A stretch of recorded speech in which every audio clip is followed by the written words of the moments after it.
Welcome, everyone. I'm Lisa Washburn. I'm an associate professor and community health specialist with University of Tennessee Extension, and this is the third in a series of monthly webinars addressing opioid misuse in Tennessee. The series, Using Data for Action, What You Need to Know, is brought to you through a partnership between University of Tennessee Extension and East Tennessee State University's Addiction Science Center. And this is all part of a USDA-funded project preventing opioid misuse through partnerships and training in Tennessee, or PROMPT Tennessee for short. I'm really pleased to introduce Angela Hageman, Director of Operations at the ETSU Addiction Science Center. And today, Angela will be sharing some practical steps we can take in our professional roles to support healthy, recovery-friendly communities. But before I pass her the figurative or virtual mic, I want to share a few details about this initiative. You may be wondering what the project is all about, and if you're with Extension or with the Department of Health, you may wonder how this impacts work in your community. So for starters, as I mentioned, it is funded by USDA through a Rural Health and Safety Education grant. And the overall project goal is to address opioid misuse and abuse in rural Tennessee counties. And the underlying intent here is to increase capacity of Extension and public health to address the issue locally. So this is a little bit different from how Extension or maybe Department of Health would normally do programs.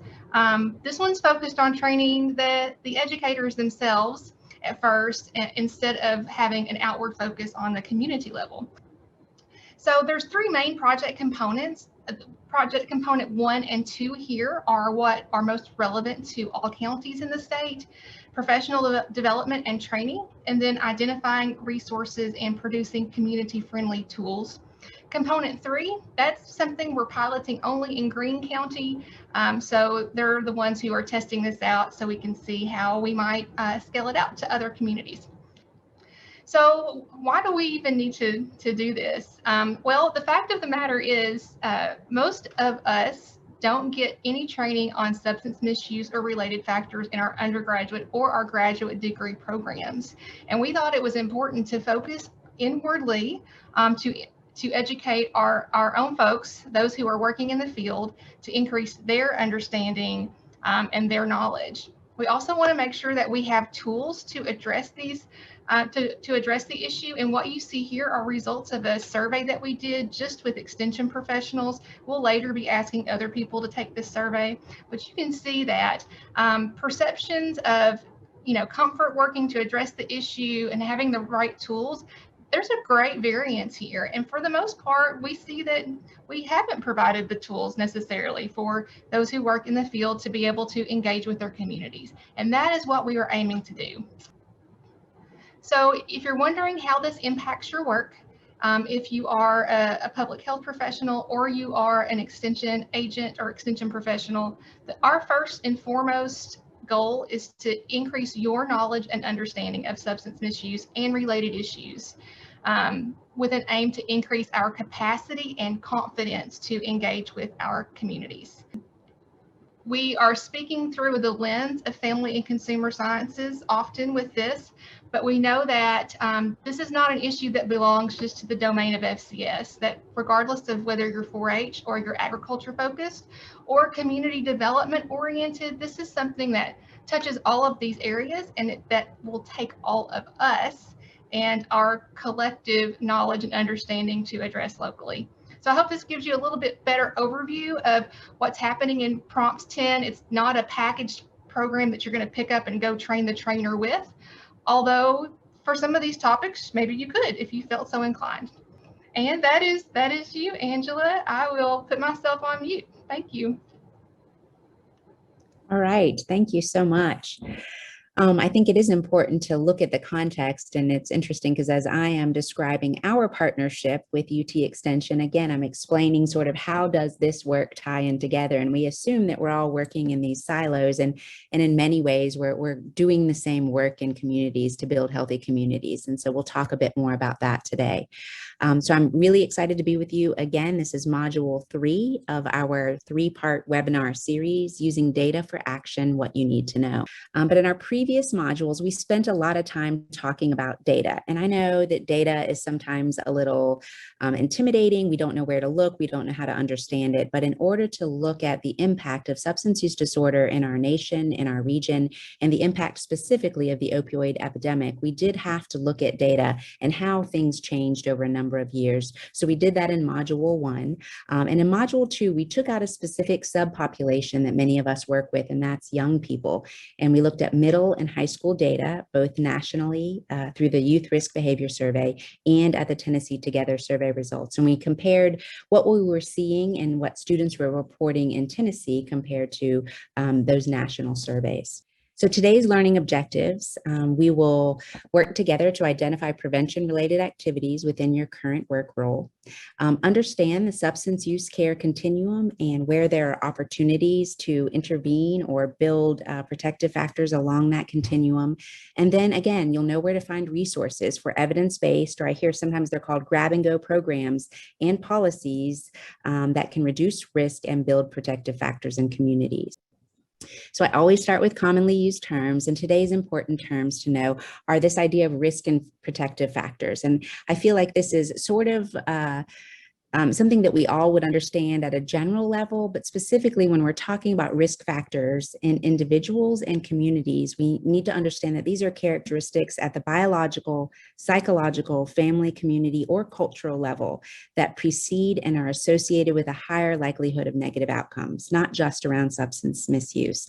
And as you'll see down in the bottom corner, we see that the overlap between risk factors for mental health disorders and substance use disorders is pretty large. So many of the risk factors for mental health disorders, from suicide, depression, anxiety, are shared risk factors with those who might develop substance use disorder.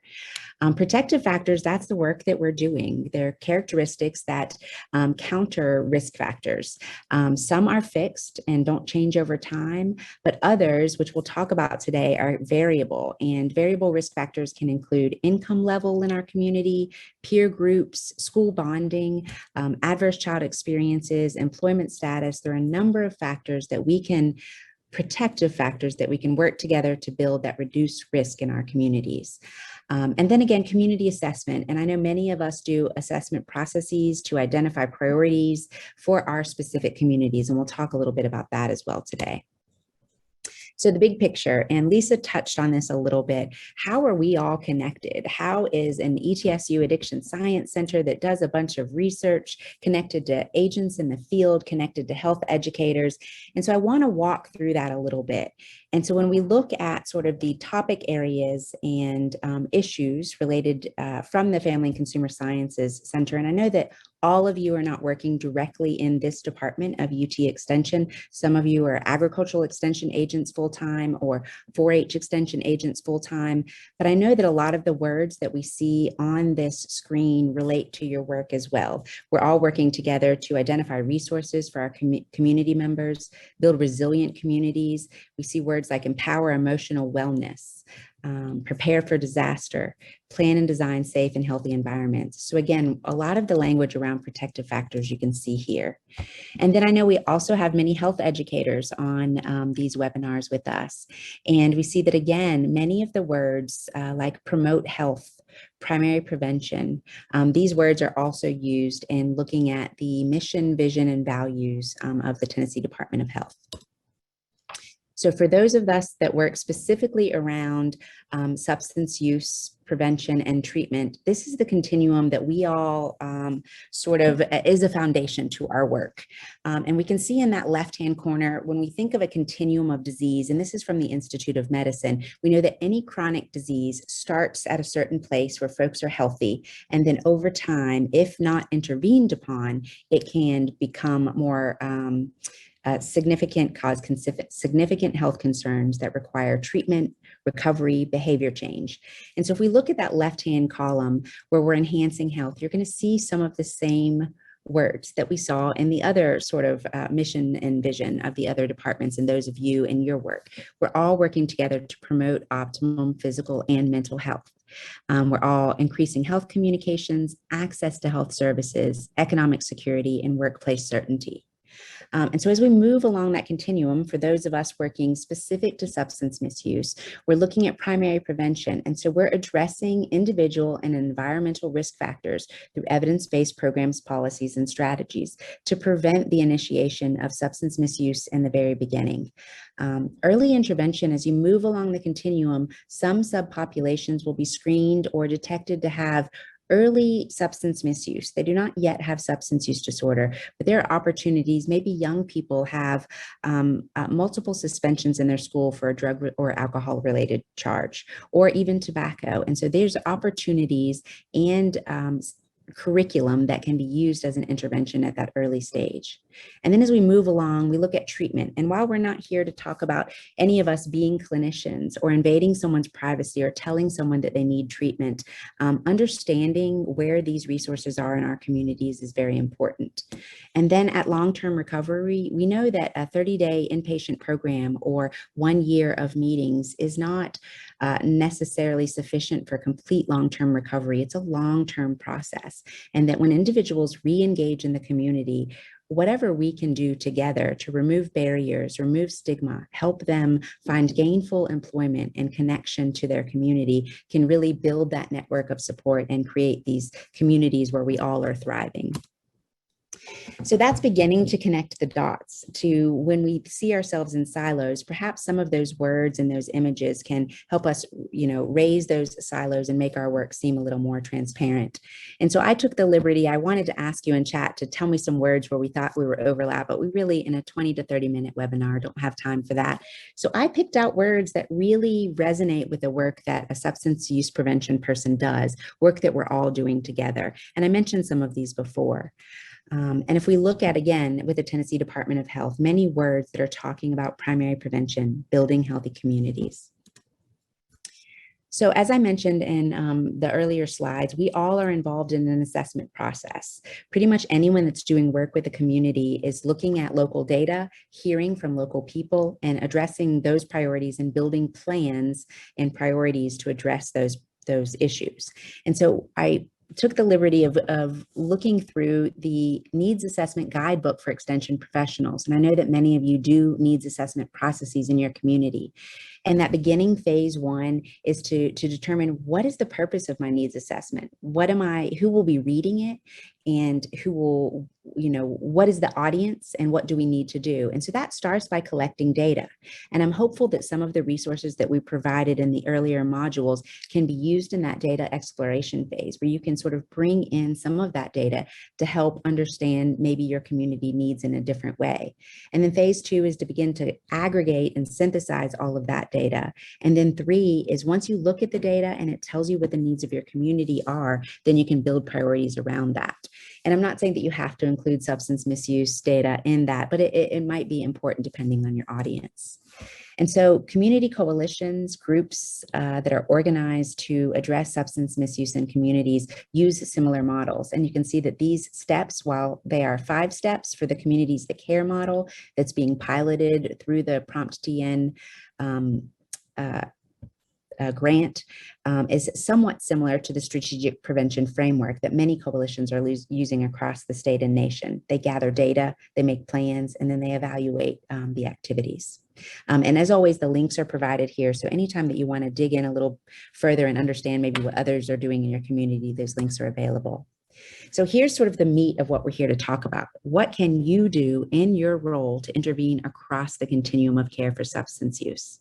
So we talk about primary prevention, and there are grab-and-go curriculum for youth, workplaces, and for parents. And I'll talk a little bit more about those in future slides. Early intervention. If there's a high-risk group, maybe you work with a group of young people who have been involved in juvenile court, and there are specific interventions that can be useful for them. And also there are ways to get folks pointed towards behavioral health intervention and behavioral health services at very early in their risk or their misuse. And then treatment. Again, we're not here to provide clinical treatment or decide or diagnose who might need it, but knowing where our services are located is very important. And then building those assets and empowering emotional wellness for those members of our community who are in recovery. So one example, and I think Dr. Mathis will be dropping a link to this particular website, but this is where you can get those grab and go curriculum. We all know that it's best to use well-studied curriculum. We see a lot of folks who may be guessing at what they might do to change youth's feelings and attitudes towards drug misuse. So they might have a guest speaker come in, or they might try to design a program based on something they've been thinking or working on. But it's really important that we select evidence-based programs, because what we see that programs that are not well studied can indeed cause more harm than good. And so this is a great place to start for those of you who are working with young people. You can search for programs by program outcomes. You see problem behavior, physical health, positive relationships, target population, and then the risk and protective factors that perhaps show up in your community assessment. And there are, I believe, about 300-ish programs on this, and you can see that they can be used in school, out of school, and in various settings. And so this is a great way to start looking at those curriculums that you can take right into your communities and begin using. Also, there are a number of prevention programs for adults in the workplace that teach you how to create a healthy workplace, one that encourages folks to access their employee assistance programs, their EAP programs early, before maybe they're having more severe trouble, before they're feeling suicidal, or they are diagnosed with substance use disorder. So there are a number of grab and go curriculums and toolkits that can be used in your local workplaces that you may be partnering with. One is from the Tennessee Chamber of Commerce, and that link is here. And there are a number of other programs that are, I believe, also linked in this program that can be used in the workplace. I know that in Northeast Tennessee, the First Tennessee Development District is building a caring workplace initiative that will bring a lot of these trainings to local employers who are interested. And again, treatment. I know many of us, we don't understand what kinds of treatment are appropriate for different kinds of disorders, but there is a one-stop shop that you can keep in your back pocket at all times. You might be teaching a class in the community on canning or gardening, and someone might disclose to you that their parent or their friend is suffering from mental health disorder or a substance use disorder. This one-stop shop, this one number, is available 24 hours a day, 7 days a week, to help direct people to the appropriate treatment. And so that is always useful to have. And again, there are many things that we can do to prevent overdose, and it's not well understood. And I don't know how many of you know about naloxone or Narcan, but it is a readily available medication that is usually administered in a nasal spray. It is available without prescription at many pharmacies, and I carry it with me at all times. It is not harmful. If someone gets it and accidentally squirts it into their nose, if they are not do not have opioids in their system, it does not create any harm to them. It's not dangerous to carry, and it cannot be misused. But what it does for someone who is suffering from an opioid overdose and beginning to have the slow respiratory system, or slowed respiratory breathing problems associated with opioids, this Narcan immediately knocks that opioid off the opioid receptor and can essentially bring them back to life. It's a very valuable tool, and these links can take you to where you can find that in your community, both free and at pharmacies. So that's an important, I think, information to have, either for yourself or for someone who you may be working with that reports that a friend or family member or they themselves are suffering from substance use disorder or opioid use disorder specifically. Again, prescription drug take-back boxes. We are all working together to create healthy environments. We know that we do not want prescription drugs in our local rivers or water supply. And so knowing where your prescription drug take-back boxes in your community is a very helpful thing. That is also here at that link.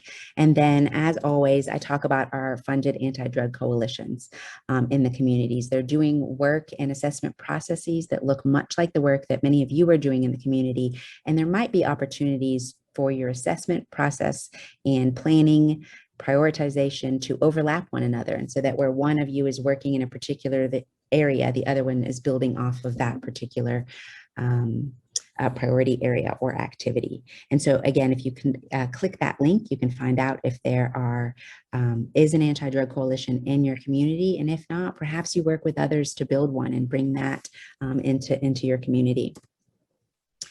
And again, recovery and recovery support, and we will be talking a lot more about this in our next series.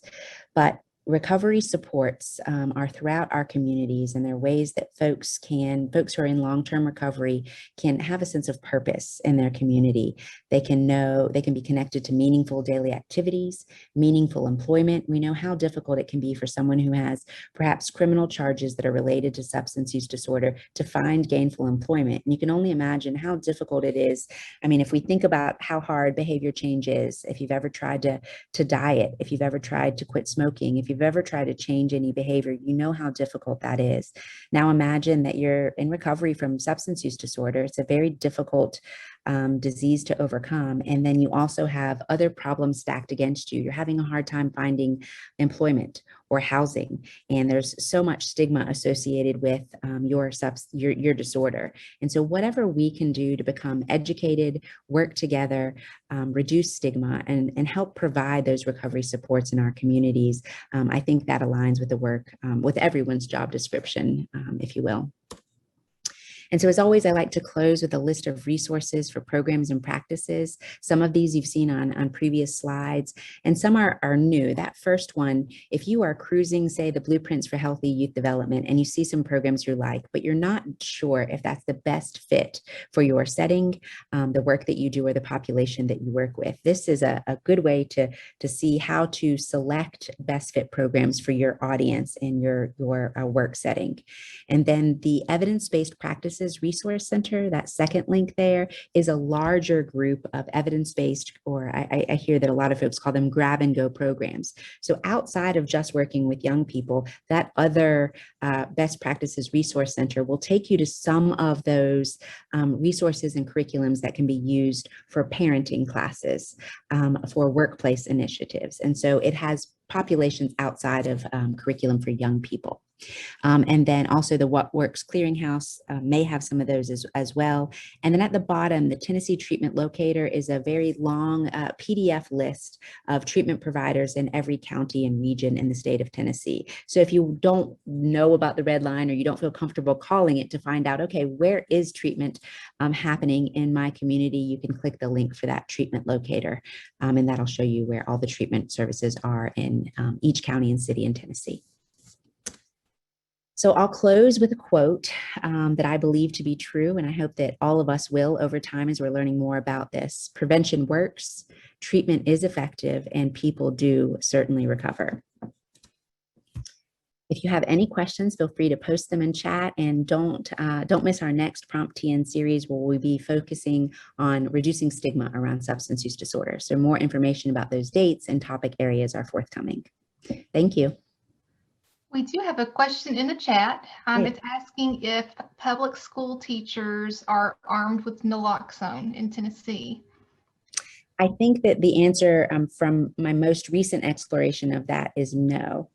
There has been a great deal of sort of hesitancy. I think that folks see administration of Narcan in a different than they do at an EpiPen administration. And so they're generally depending on their school nurse to be available.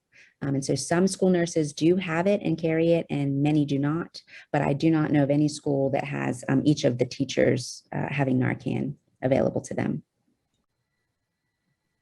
If you have other questions, you can enter those into the chat or the Q&A.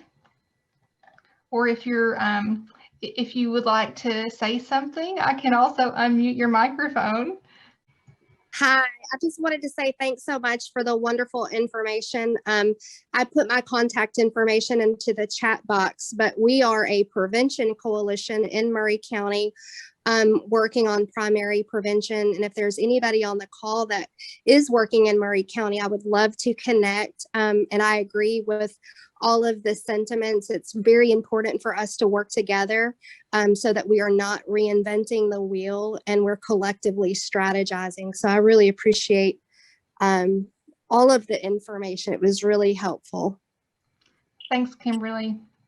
And thank you for extending that invitation to work together. One of the really great outcomes of this first series of 3 sessions has been increasing awareness of the anti-drug coalitions. And we've even heard from some folks who have reached out or who have identified that they do not have an anti-drug coalition and are interested in how they can help to get one started.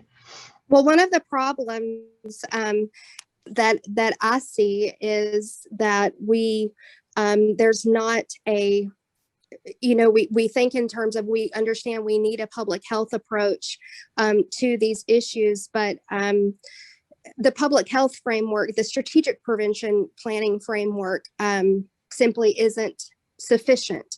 And that's why I was excited to see that you're using the Communities That Care model in that one county. I'm excited to see how that goes and entertain additional frameworks for us to use as well.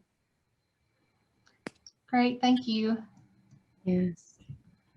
Well, Angela, the thing that really resonated with me in the PowerPoint was that continuum of care, because I hadn't seen that graphic before, and I recognized the work that we do at the beginning and at the end, and some of it in the middle. So I think that it's important that we are able to see ourselves doing this work so that we can see how we might engage our communities in doing this work, because this is not an issue that an organization solves alone.